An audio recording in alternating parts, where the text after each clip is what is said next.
Now let's focus on the latest, as we said already, the attempted assassination of Prime Minister Fico of Slovakia, as well as what's happening in Georgia. And we're very happy and honored to receive the Ambassador of Latvia here with us in the studio, Sir Juris Poikāns. Good to have you. Thank you. Thanks for inviting. Good afternoon. Now, let's focus on what's just happened. Really, in the last few minutes here, we've had this terrible news. We've seen the images. What's your initial reaction of this assassination attempt on Prime Minister Fico of Slovakia? These are obviously very, very shocking news, and I wish the Prime Minister of Slovakia a speedy recovery. Our President already, during his official visit to Italy, has made a comment on that.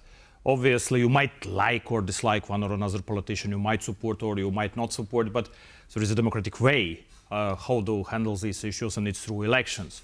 So obviously, this is a sad day for Slovakia and for Europe in general. Mm-hmm. Yeah, and we've also heard, I think, also the condolences and condemning this from Ms. von der Leyen, head of the European Commission, as you said, other heads of state around Europe. And of course, this is very worrying on many, many levels. As you said, the change must come through elections.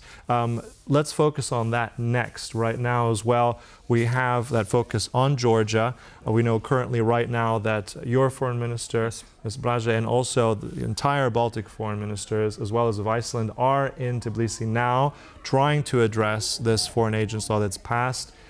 Let's roll a quick soundbite now of a joint press conference that ran earlier today, including the president of Georgia, and see what they said there. Let's roll that now. All right, so let's also bring up a tweet of this event, if we can't have that soundbite at the moment. And we have two tweets available here, also from the Latvian Foreign Minister, Ms. Braže. I think we can show that now for our viewers here. All right, so that is something we'll show at a later point in time. Later. So let's focus on the question, because I think it's so significant that all these foreign ministers are in Tbilisi. What does that signal for the Baltic states, for Europe? Is this a way that perhaps will convince the Georgian dream to maybe turn around with this and move closer to Europe, or is it too late?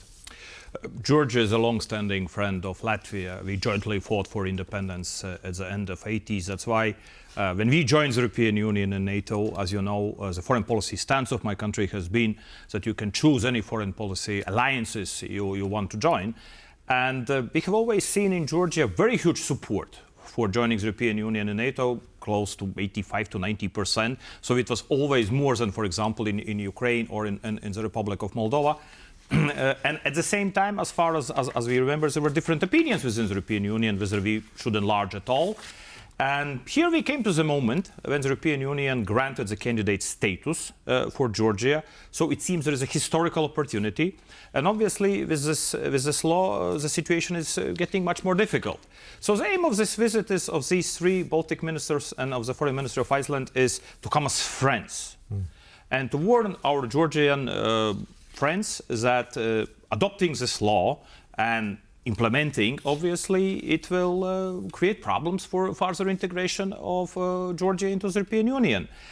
We don't want to interfere, or we don't want to meddle into the Georgian, let's say, domestic political situation. So this is a friendly visit, trying to highlight how important for the Baltic states is Georgian integration into the European Union and how much we are concerned about the possible adoption of this law. Yeah. We just have to interrupt you for a moment there. We've just received breaking news now that President Fico is in absolutely critical condition, and the next few hours will be absolutely decisive as to whether or not he will survive these shots. Yeah, indeed. We'll continue with this breaking story as we know more details. And he is in surgery at the moment. So, I mean, absolutely tragic, and I think this is going to, I think, just impact so many levels, whichever way it turns out, if he hopefully does pull through. If he doesn't, I think this is such a shocking thing that out of Slovakia across Europe, I think, terrible, terrible occurrence.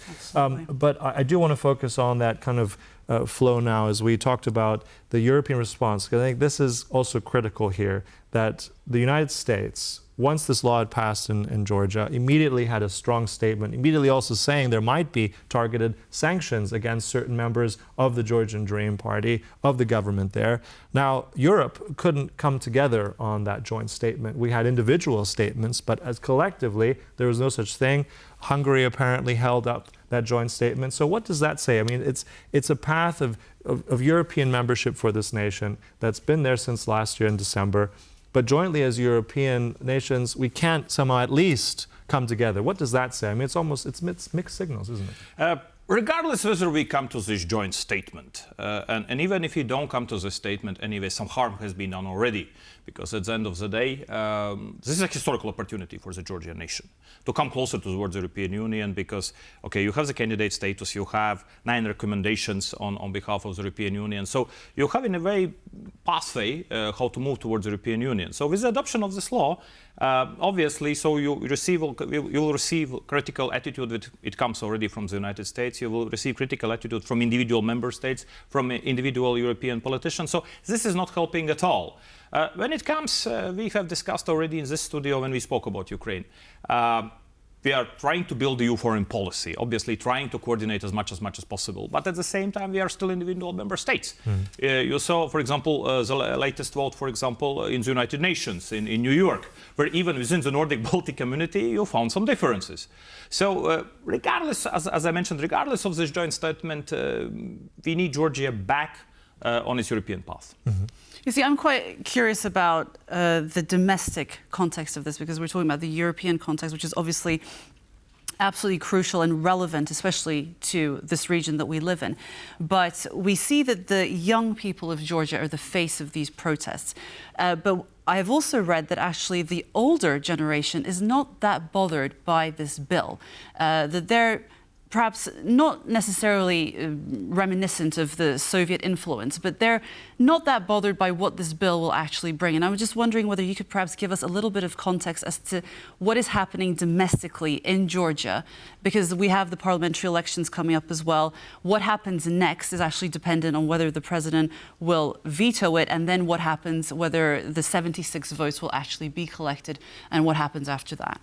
Even if the president vetoes this law, it can still be overruled. It's not a big secret there is a political... How quickly can all this happen, basically? I think if even the president vetoes, as I understand, there is a 2 weeks period. Obviously, there can be maybe some adjustments made. I hope this visit of the Baltic ministers and of the Icelandic minister, let's say, will bring this necessary signal how important this law is treated by the European community. So let's wait and see. But it's not a big secret. There is a domestic political battle already going, I would say, for decades. And the former President Saakashvili, as we know, is currently in jail. So this is also this very specific situation. Usually you don't chase former presidents. And we might view Mr. Saakashvili from different angles and perspectives, but he reformed this country. He made this country a bit different. So, and we must take it also into account that Mr. Saakashvili is not loved by the entire Georgian population. So we have a huge domestic political battle. So you have many elections where the Georgian dream has won before.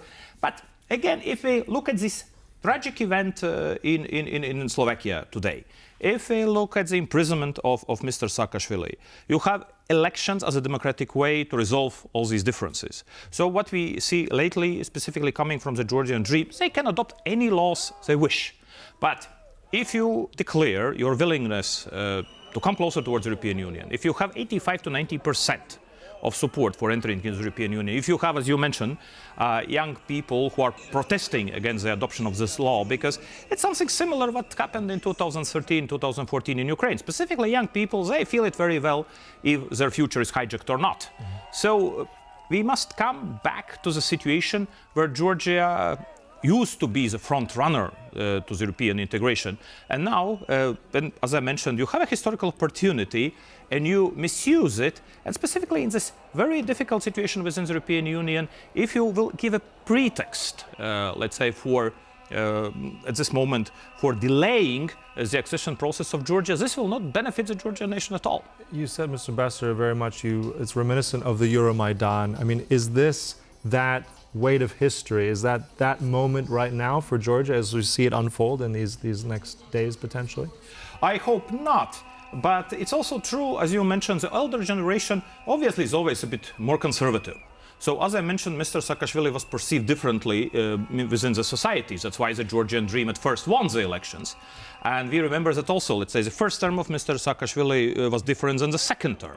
So, at this moment, what we see, the Georgian Dream, obviously, every party wants to win the elections. But this is how you win these elections, and whether they are perceived as a legitimate victory, it's a very big question. So, Georgia has gone through different historical moments. We remember 1989. So we have had the Rose Revolution. Obviously, what Georgia needs stability. Georgia needs implementation of reforms at the end of the day to join the European Union. So obviously, we don't need violent protests. We don't need this aggressive attitude towards these young people who are protesting on the street, because this is a freedom of assembly, again, one of the basic rights. So we must resolve this issue where the Georgian nation is happy, the European Union is happy, and what we see at this moment, if we adopt this law, so there will be many repercussions at that. Yeah. And I think also on that, I think joint press statement or something, I think also the president of Georgia has said very much that the way and the place we can reverse all of this is at the elections in October. And I'm sure that'll be a very critical moment as well for Georgia. We'll have to conclude it there. We'll be covering this, of course, very, very much intensely. Mr. Ambassador Juris Poikāns, thank you so much for coming and sharing all that. Appreciate it.